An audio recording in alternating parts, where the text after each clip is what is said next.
بسم اللہ الرحمن الرحیم۔ میں چاہ رہا تھا کہ آپ سب دوستوں کو بتا دوں کہ کل کے خان صاحب کا ایک انٹرویو میں نے دیکھا اور میں چاہتا تھا کہ اس پہ جو حقائق ہیں وہ سارے لوگوں کے سامنے آ جائیں۔ خان صاحب نے اس میں ذکر کیا کچھ میری زمین کا کہ وہ زمین جو ہے وہ میں ان سے کوئی لیگلائز کرانا چاہتا تھا، جس کی وجہ سے ان کے میرے ساتھ اختلاف ہو گئے یا میرے ان کے ساتھ اختلاف ہو گئے۔ تو پہلی بات تو میں کیٹیگوریکلی بتانا چاہتا ہوں کہ 2010 سے 2018 تک میں عمران خان کے ساتھ تھا، اور جب میں 2010 میں عمران خان صاحب کے ساتھ ہوا تھا، یہ سوسائٹی میرے پاس اس وقت بھی موجود تھی، اور یہ سوسائٹی میں نے خریدی تھی کیونکہ 2010 میں بھی میں اپوزیشن میں تھا اور اس وقت بھی مجھے کوئی NOC نہیں دیتا تھا، کوئی اپروول نہیں دیتا تھا۔ تو میں نے ایک اپروول کے ساتھ ایک سوسائٹی خریدی تھی جس کے اپروول میرے سے جو پہلے مالکان ہیں انہوں نے حاصل کیے ہوئے تھے، اور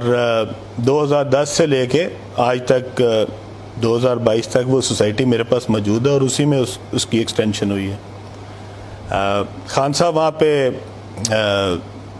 تشریف لا چکے ہیں۔ میرے والد صاحب کی جب وفات ہوئی تو اس کی تدفین پہ خان صاحب وہاں پہ تشریف لائے تھے، اس لیے انہوں نے وہ سوسائٹی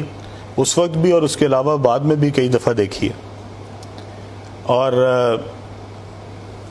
اگر مجھے یہ پتہ ہوتا کہ 2010 میں میں نے عمران خان کا ساتھ اس لیے دینا ہے کیونکہ 2018 میں عمران خان صاحب نے وزیر اعظم بننا ہے اور اس کے بعد میں نے وہاں پہ 300 ایکڑ زمین خریدنی ہے اور اس کو بعد میں لیگلائز ان کے لیے کرانا ہے، تو بہت ہی میرا اس کا مطلب ہے میرا ویژن کو بہت ہی دور کا ہے کہ میں 8 سال 10 سال پہلے ہی مجھے پتہ لگ گیا تھا کہ یہاں پہ 300 ایکڑ زمین خریدوں گا اور اس دن عمران خان وزیر اعظم ہوں گے جن سے میں یہ جا کے لیگلائز کرواؤں گا۔ حقائق یہ ہیں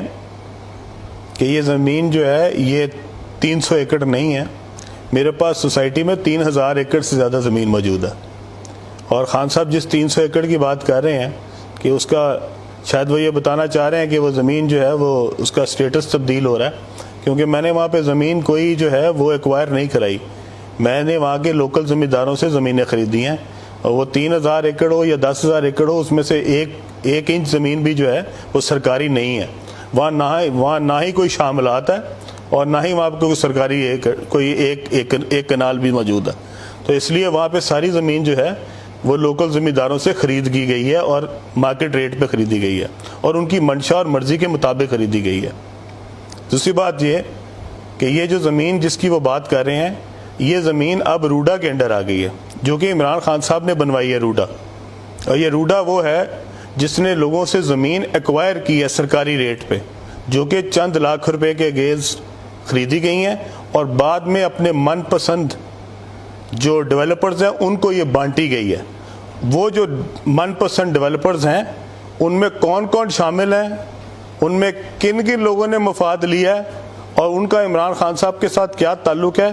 اب اس کی انویسٹیگیشن بھی ہونی چاہیے۔ کیا اس میں وہ ڈیولپر بھی شامل ہیں جن کے پاس میڈم فرا جو ہیں وہ دبئی میں جا کے مقیم تھیں،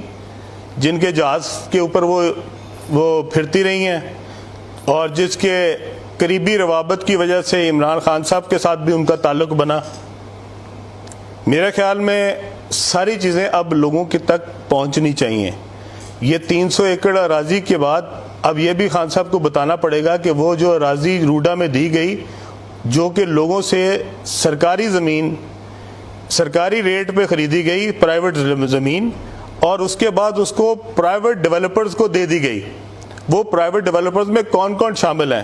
کیا جو آپ نے LDA کا وائس چیئرمین لگایا تھا اس کے رشتہ داروں کو جو کہ ایک الگ سے ہاؤسنگ سوسائٹی کے مالک ہیں، کیا ان کو بھی ان میں 10 میں شامل کیا گیا ہے؟ اور اگر کیا گیا ہے تو کیوں کیا گیا ہے؟ اور آپ نے کن کن لوگوں کو اس کے اندر مفاد دیا ہے؟ اس کے اندر کیا علیم خان بھی شامل ہے؟ اور اگر علیم خان شامل ہے تو آپ بتائیں، اور اگر اس کے علاوہ کوئی اور پروجیکٹ جس میں آپ کا ایک بزنس ڈسٹرکٹ بھی ہے کیا اس کی خرید و فروخت میں بھی علیم خان شامل ہے تو اس کا نام بھی بتایا جائے، اور اگر علیم خان شامل نہیں ہے تو کون کون شامل ہے؟ آپ نے جو پروجیکٹ بنائے جو بڑی عوام کی فلاح کے لیے تھے، جس میں سے سرکاری ریٹ پہ اونے پونے لوگوں سے زمین ایکوائر کی گئی، وہ زمین کیوں ایکوائر کی گئی؟ ان لوگوں سے مارکیٹ ریٹ پہ کیوں نہیں خریدی گئی؟ اور وہ مارکیٹ ریٹ پہ خرید کے آپ نے اس کے اوپر شاپنگ مالز بنائے، آپ نے اس کے اوپر پلازے بنائے، آپ نے اس کے اوپر گولف کورسز بنائے. اگر خان صاحب آپ وہ زمین کے اوپر پلازا بنا سکتے ہیں تو وہ اس کی زمین کا سٹیٹس گرین ہے, لیکن آپ کا پلازا بن سکتا ہے انڈر روڈا, آپ کا شاپنگ مال بن سکتا ہے, آپ کے گولف کورسز بن سکتے ہیں, آپ کے گھر بن سکتے ہیں, علیم خان کی سوسائٹی نہیں بن سکتی. کیوں؟ ذرا جواب دینا پسند کریں گے. اگر اس کا سٹیٹس گرین ہے تو صرف علیم خان کے لیے گرین ہے. روڈا جب اس کے اوپر ڈیولپمنٹ کر رہی ہے, روڈا جب اس کے اوپر پروجیکٹ بنا رہی ہے, تو اس کا سٹیٹس جو ہے وہ براؤن کیسے ہو جاتا ہے اور علیم خان کے لیے گرین کیوں ہو جاتا ہے؟ خان صاحب, جس دن آپ میرے پاس آئے تھے اپنے جلسے کے لیے پیسے مانگنے, میں آپ کے گھر نہیں گیا تھا, آپ میرے گھر آئے تھے میاں محمود الرشید اور فرید الدین صاحب کو ساتھ لے کے, ٹھیک ہے. اور میں جس دن 2002 میں حلف لینے گیا تھا, جب میں پہلی دفعہ ایم پی اے بنا تھا, تو خان صاحب میں جس گاڑی پہ گیا تھا آج بھی اس کا بہترین ماڈل میرے پاس موجود ہے. میں جس گھر میں رہتا تھا آج بھی اسی گھر میں رہتا ہوں. میں نے اپنی سیاست میں سے لگایا ہی ہے, کمایا کچھ نہیں ہے. اور اگر آپ سے زیادہ اس کو کون جانتا ہوگا کہ جس دن پی ٹی آئی پہ برا وقت آیا, جس دن کوئی مشکل دن آیا, اس دن سب سے پہلے کون آپ کے پاس آیا؟ اور پی ٹی آئی کے ایک ایک جلسے سے لے کے, ایک ایک دھرنے سے لے کے, ہر مشکل وقت میں آپ کے لیے کیا میں اس لیے کھڑا تھا کیونکہ 2018 کے بعد آپ نے ایک دن وزیر اعظم بننا تھا, اور میں نے اس میں سے 300 ایکڑ کنال زمین جو ہے, 300 ایکڑ اراضی جو ہے, وہ آپ سے میں نے اس کا سٹیٹس تبدیل کرانا تھا. بس آپ کو یہی الزام ملا علیم خان پہ لگانے کے لیے. تو خان صاحب, میرے خیال میں ہم سب کی عزت اسی میں ہے کہ آپ بھی عزت و احترام سے میرا نام لیں, تاکہ میں بھی اسی طرح آپ کا نام جو ہے وہ عزت و احترام سے لیتا رہوں.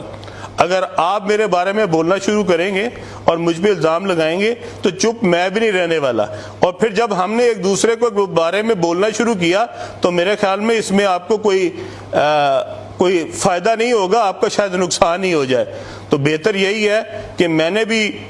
اتنے دن سے اپنا منہ بند رکھا ہوا تھا, میں بھی چاہ رہا تھا کہ کوئی باتیں جو ہیں وہ دل کی دل میں ہی رہ جائیں, لیکن اگر آپ کھلوانا چاہتے ہیں تو پھر ساری کھلنی چاہیے. اور پھر میں آپ سے چاہتا ہوں کہ آپ آئیں, کسی چینل پہ بیٹھیں, ساتھ مجھے بھی بٹھائیں, ساتھ جہانگیر ترین کو بھی بٹھائیں, اور پھر لوگوں کے سامنے سچ بولتے ہیں ہم تینوں. پھر پتہ لگے آپ کا کہ آپ کیا کہہ رہے تھے اور ہم کیا کہہ رہے تھے, آپ کا کیا موقف تھا, ہمارا کیا موقف تھا. جس دن چاہیں,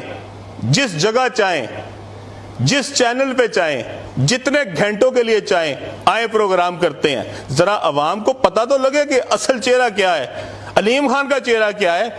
عمران خان کا چہرہ کیا ہے, اور جہانگیر ترین کا چہرہ کیا ہے. کتنے کو مفاد لیے ہیں میں نے آپ سے, آپ کو یہ بتانا پڑے گا لوگوں کو کہ میں نے کتنے مفاد لیے تھے آپ کے, جو میں آپ کے ساتھ 10 سال لگا رہا. آپ نے مجھے آخر میں صرف میرا جو مول ہے وہ یہ لگایا کہ میں نے 300 ایکڑ زمین جو ہے وہ آپ سے اس کا زمین کا سٹیٹس تبدیل کرانا تھا, جبکہ میرے پاس خان صاحب اس وقت ساری زمینوں شاید 10,000 ایکڑ سے بھی زیادہ ہے. تو مجھے آپ کی 300 ایکڑ زمین کے لیے آپ کے ساتھ میں نے 10 سال لگائے, دن رات محنت کی, کوشش کی, محنت کی, اور آپ نے آخر میں مجھے 300 ایکڑ کے اوپر جو ہے وہ الزام لگا دیا. مجھے تو بہت شرم آئی کہ میری ساری جتنی محنت تھی اور جتنی ساری کوشش تھی اس کا آپ نے یہ مول لگایا. میں آج بھی کہتا ہوں کہ آج بھی آپ لوگوں کو اصل چہرے دکھائیں, اصل بات بتائیں. آپ نے لوگوں پہ پہلے کہا کہ سازش ہوئی تھی, امریکہ نے سازش کی تھی, اور اس میں یہ لوگ جو ہیں یہ امریکن لوگوں کو ملتے رہے ہیں. اور میں نے پچھلی دفعہ بھی اپنی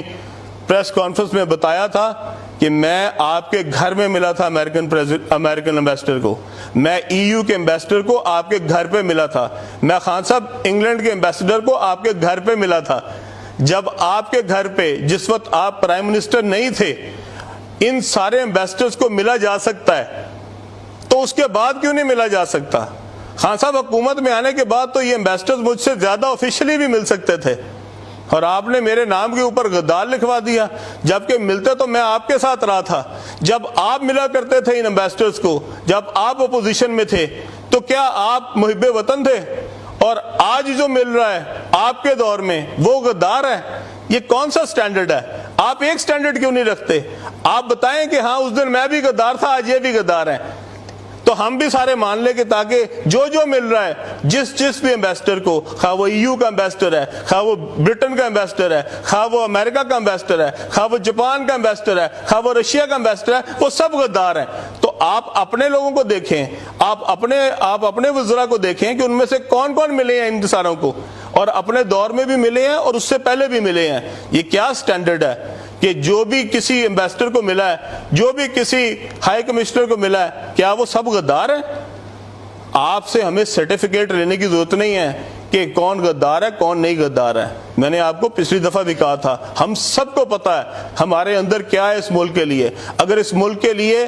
میرے اندر جذبہ نہ ہوتا تو میں کبھی 10 سال اپوزیشن میں آپ کے ساتھ نہ کھڑا ہوتا، میں حکومت کے ساتھ ہوتا اس دن اور اپنا فائدہ لے رہا ہوتا۔ آپ کے وہ تمام جو آپ کے کلوز ترین ڈیولپرز تھے وہ ہمیشہ حکومت کے ساتھ کھڑے ہوئے ہیں۔ خان صاحب یہ وہی لوگ ہیں جو آپ کے جلسے میں، جب ہم نے آپ کے جلسے کے لیے 2 منٹ کے لیے مانگی تھی جگہ کہ ہمیں صرف آپ کا